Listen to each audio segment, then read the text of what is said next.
Hey everybody, it's Chris and Lisa. Chris and Lisa. We just say it that way, even though I'm the one talking. From Been There, Got Out. And you might already know us, but if you don't, we offer hope, guidance, and community to people suffering in and struggling to get out of relationships with narcissists and other toxic people so that they can find the strength they need to get their sanity back. And then some. So today is our weekly Facebook Live question and answer series, Q&A, we always call it. And every Thursday at noon. Thursday at noon, Eastern time. I am reining Chris in because we had two questions, but I think the one question is so long that it's going to take us the full amount of time. Well, I already told you, you let me go last time. We went to a third question last time. So Yes. You have a lot of Credit? credit or capital built up with me. Yes. You can rein me in all you want. Yes, and Chris gets to talk first, even though I have loads of things to say. It's his So turn. what's the question? The question is, what are some of the don'ts for dealing with narcissists? Oh boy, I can see why it's a long, the answer's gonna be long. So what I would like to talk about is an article, I think you found it, which is excellent. And I want to give credit to a man named Dr. Dan Newharth. I hope I'm pronouncing that correctly. It was posted on Psychology Today in 2019. And he just had a bunch of great answers here. So the first don't is don't give them ammunition. Narcissists have fragile self-esteem and need to support it. They're willing to get this support from unhealthy sources like putting down others. Anything you share with narcissists will eventually be used to humiliate or manipulate you, particularly when you are most vulnerable or in need. Be careful what you reveal. I can't wait till it's my turn to talk. Go ahead. You just made it your turn. So the second one is don't take them at face value. And I think you're going to talk about this too, right? I just saw that. Yeah. But image is everything to narcissists. Narcissists lie easily and often seem entirely convinced of even their most ridiculous lies. They work tirelessly to present a perfect, shining facade, yet underneath, people with narcissism often feel empty and illegitimate. We can have compassion for narcissists' wounds, yet not be taken in by their pretenses. All that glitters is not gold. Telling me.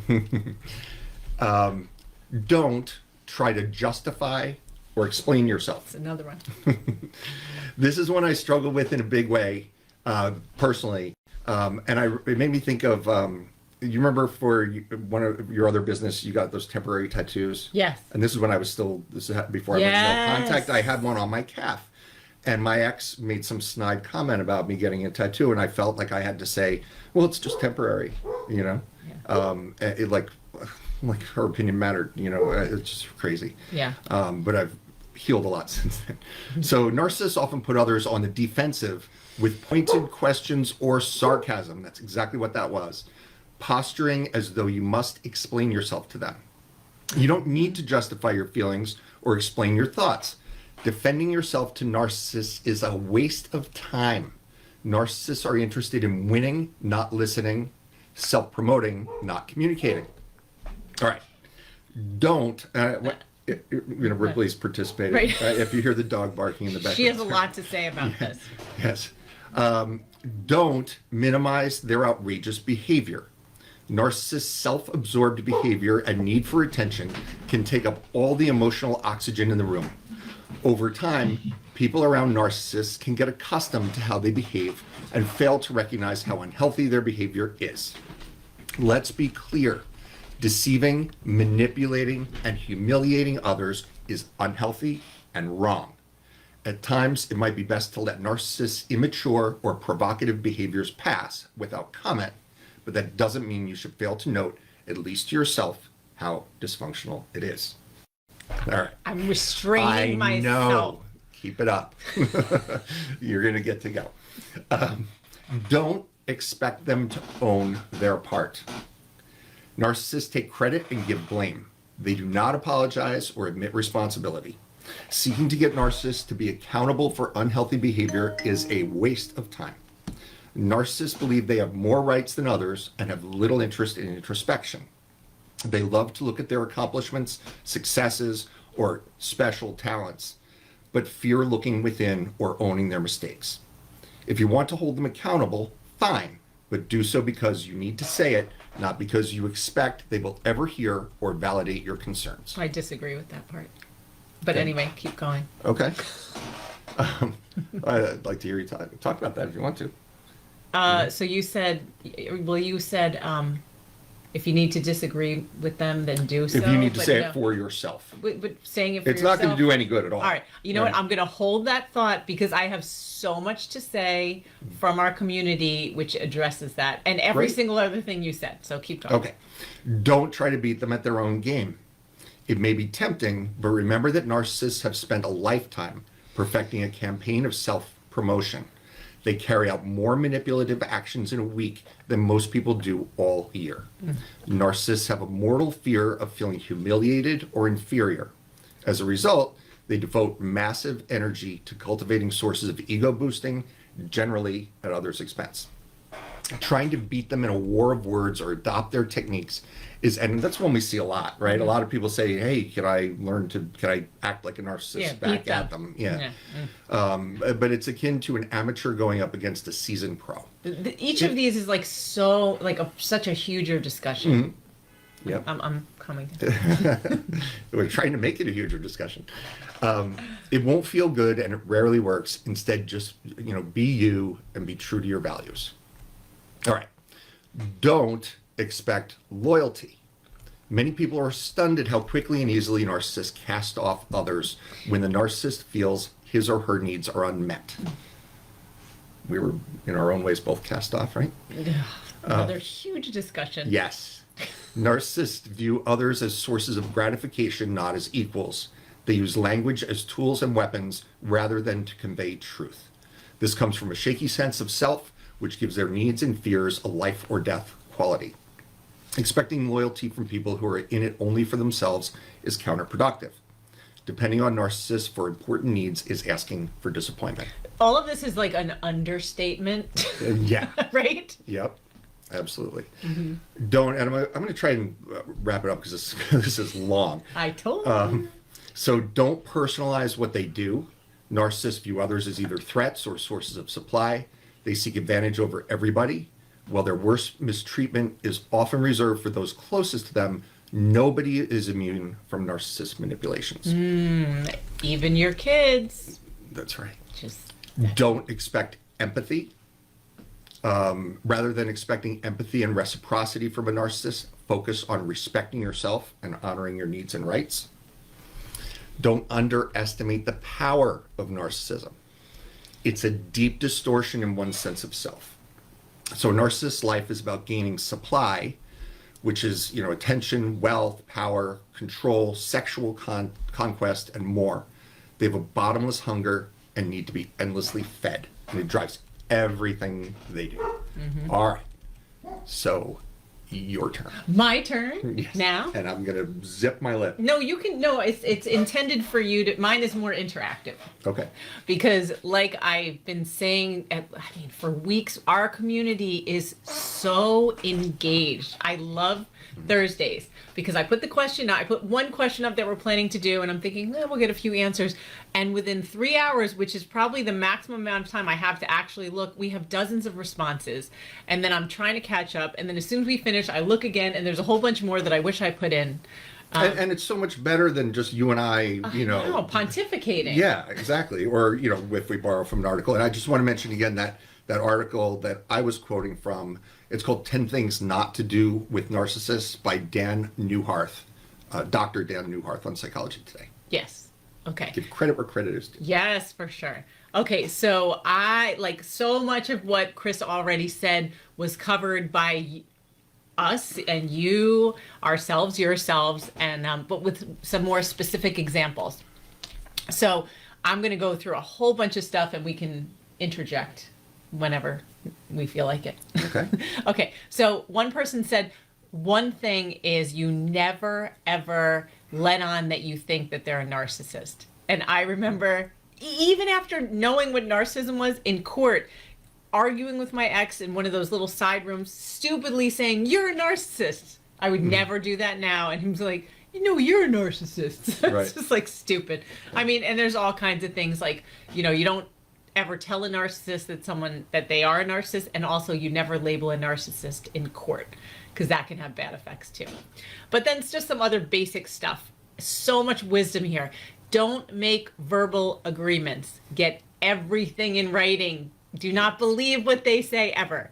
Another one, don't stay on the phone once you feel the convo heading in the wrong direction. And again, this goes back to trusting your gut. You don't have to stay engaged with someone just because that's what they're trying to do. So hang up the phone if you can. It's harder in person. Don't engage in chaotic and negative texts. Same concept. They are trying to get you to engage, and this theme comes up throughout everything with interactions with narcissism. One thing you just said, don't explain. It doesn't matter what you say, and the narcissist will always twist everything that's said anyway. I feel like I spent, and I know many of you did too, so many hours and days and weeks and months trying to clarify things with my ex, and it was just such an enormous waste of energy, time. It made me physically ill, money and therapy. Ugh. So yeah. And then something you said right there, don't take anything they say at face value. Do your research. There's all kinds of manipulation they'll do, triangulation, saying things other people said that make you wonder, everybody hates. I even heard somebody say on our support group that they understood that their former partner's narcissism had come from their mistreatment as a child.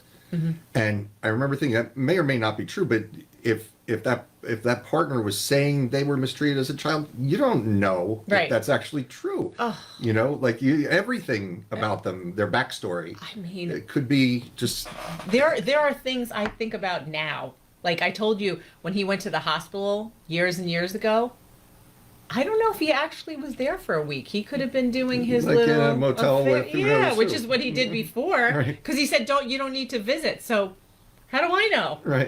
Really. It's like you question everything. Yep. Okay, here's an interesting one. Don't ask them direct questions when you already know that they will respond with denial and lies. It will only set you up for an argument with them. That's a great one, isn't it? Why? It's just like, it's entertaining for them. It's horrible for you. Like, why waste your precious time and attention with that? And then another person added to this, flipping out and acting crazy is what they're hoping you'll do. And especially in a legal setting. Oh. They want that no matter what, but in a legal setting, it can have really bad consequences. And their lawyers want you to do that too. Push and push. Yes, yeah. And that's what we talk about in our legal abuse support group. Okay. Let's see. Don't waste your time expressing your opinion, because in their minds, it's not even worth the time. Again, this is like a game for them. They don't actually care. Another person said, never take their bait and never defend yourself. I put verbally. I think you should physically defend yourself if you have to defend yourself. But verbally, it's the same rabbit hole, on and on and on engagement. Another person said, actually a couple people said, don't react, respond. So, but that is so hard to just not react. Mm-hmm. So I found for me and for a lot of other people, the best thing to do is try to slow everything down. Yeah. So, and restraint can be hard for me. And I saw a good video on a totally different topic. It was about anger management. Mm-hmm. You remember I watched that video? Yeah. And not for yourself though. No. No. It was just research. It was just something I was looking into. Yeah. But the guy. Why would you say that? The guy was talking about how your emotions are faster than your logical thoughts. Oh, yeah. So, when something happens, your emotions can run out ahead before your brain catches up and says, well, maybe I shouldn't give that guy the finger while I'm driving. You know what I mean? Yeah, very interesting. So, yeah. Okay, don't fall for their fake nice. It's a trap. And that's how we all get sucked in. Mm-hmm. Yeah. Oh, that was mine at the beginning, absolutely. Yeah. And then moving into some more, little more detail, more general stuff. Don't ever let your guard down. Don't expect them to display basic signs of human decency. Even when it seems that they are being cordial, compliant, and courteous, don't be fooled. They are likely mirroring behavior that is socially, culturally, morally, and emotionally acceptable. But remember, they do not have that capacity to authentically emote. Wow, that's somebody wrote that? Yes! That's like from a book. We have Really brilliant people, like many brilliant people in our community. Okay, this is interesting too, and I thought legal. Don't let them know what you want. Tell them anything other than that. I know.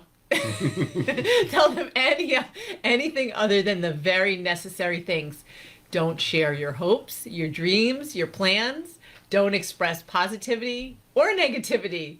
They basically need to know the information only, no emotion. So you don't want to be as dead inside as they are. So you behave like you are. You gray rock. And yeah, I'm thinking also like from a legal setting. Yeah. If you make the big issue about whatever this topic is over here, but the battleground in your mind is really this other thing over here, they'll fight you tooth and nail to win that thing, and you say, well, okay, you win, but you get what you really want. Yeah. You distract them from Right. the issues that are important to you. Yeah. I hope I put that well. I don't know. Yeah, you did. Well, I understood.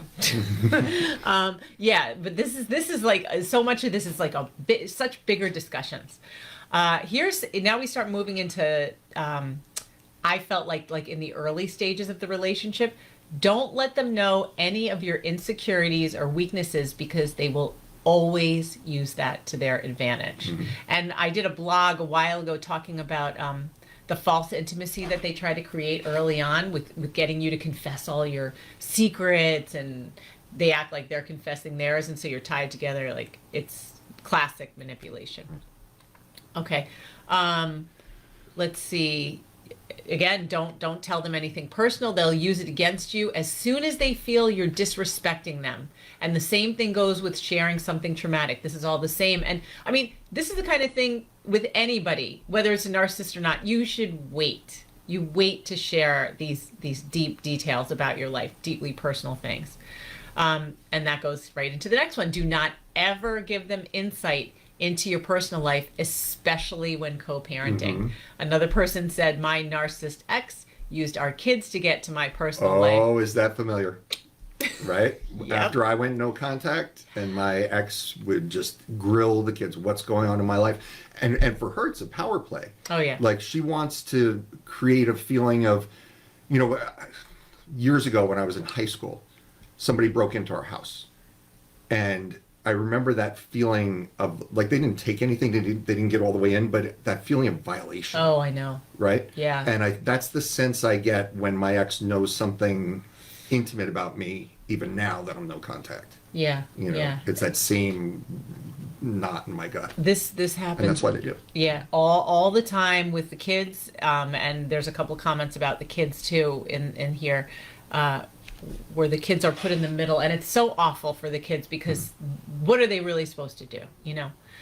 All right, don't tell them anything they could use against you. Here's something: don't engage in their attempts to gaslight you further. Master the art of, okay, sounds good. And that's Or, well, I mean, you don't want to agree to something, but one word. That's interesting. Yeah, that's probably better. Yeah. That's interesting. Okay, and then another person said, don't listen to their word salad. That's their crazy making talk. And don't believe a word they say about you. Again, but for me, it's like, these are some of the hardest to remember, especially when you're being manipulated. And for many of us who have been under the spell or in the cults for years, it's like you just believe them. Even when your brain knows this can't be true, it's like you still think, maybe they're right. Yeah. Okay, now we start getting into some more practical stuff. I tried to clump answers together. All right. I can't believe how many you got. They're still coming. Dozens. Yeah, they're still coming. Okay, don't give them access to your finances. Don't give them your personal information. Don't let them borrow anything. They will try to steal, as we know, destroy your identity and anything else they can get their hands on. You may, and I had to do this, put a security freeze on your credit report with all 3 credit bureaus to protect yourself. This was one of the number one things I almost said my doctor, my divorce attorney said in the very beginning: protect your credit, like within like a day of filing, like separate, don't let them destroy your credit because they will try. Don't let them have power over your home or stability. And well, this is always too late. Don't have kids with them because they'll gladly use them as pawns against you, which we talked a little bit about. And that is such a bigger conversation too. All right, here's another. Don't be surprised if you start to feel like you're getting somewhere with them because they are master manipulators. And I know I fell into that again with the rabbit hole where they give you a little so you think, oh, maybe they get it. Like maybe I'm getting somewhere. Maybe things are changing and it's improving. Don't. They know just how much to feed out to you to keep you wanting more. Right. But again, don't beat yourself up for their schemes, because when you see someone being decent, it's natural to engage with them as if they're normal. So don't feel terrible if you don't recognize what they're doing. All right. If you don't share children, this came up several times. Simply leave, which is not always so easy because we know several people who are still in legal crazy battle who don't have kids with the person and the person is still pursuing them. So it's not, I would change the simply leave. Right. Try to leave. Do not ever contact them again. Just be aware they will try to insert themselves into your family's life so they can attempt to continue to abuse you. Yes, your family, friend, work, whatever. Some will go away. A lot won't. We know a lot of stories of people like calling the place of employment and spreading rumors and stuff smear like that. campaigns, right? Yep. This was a simple one. Don't give them third, fourth, fifth, 100th chances. Do not ever go back, no matter how hurt you are and how tired of fighting you feel, how happy you are, how happy they seem. When you escape, never look back again. And this deals with the whole concept of hoovering, which we have a workshop on. The common manipulation tactics in learning.beentheregotout.com, right? Yep. Sanity School. Yes. Okay. Another person said, you can't predict crazy, but you can get the heck away from it. Well, you can try. Sometimes you can. All right. Again, some more general things. Don't ever think they will change because they do not see themselves as the problem. All caps. Yep. Okay. Don't engage in their blaming you for everything. Know that, again, caps, they are broken and they are the problem. All right. Another really important thing, I was like getting stuff in late, like trying to put it all in here. But I thought this one was so important. Don't announce your actions before you are ready to execute them. Right? Yep. Someone said that was her fatal fatal as they mistake. Feel like they're going to, you're going to leave. That's when they preparing to leave. Yep. That's what she said. Yeah. Yeah, and again, and this is what, this ties into maybe one of the last things you said about don't underestimate narcissism. Don't underestimate them, especially when it comes to your career and children. Their determination to win and make you lose has no bounds. How many people have said to us, I never thought someone would be capable of this? Oh, yeah.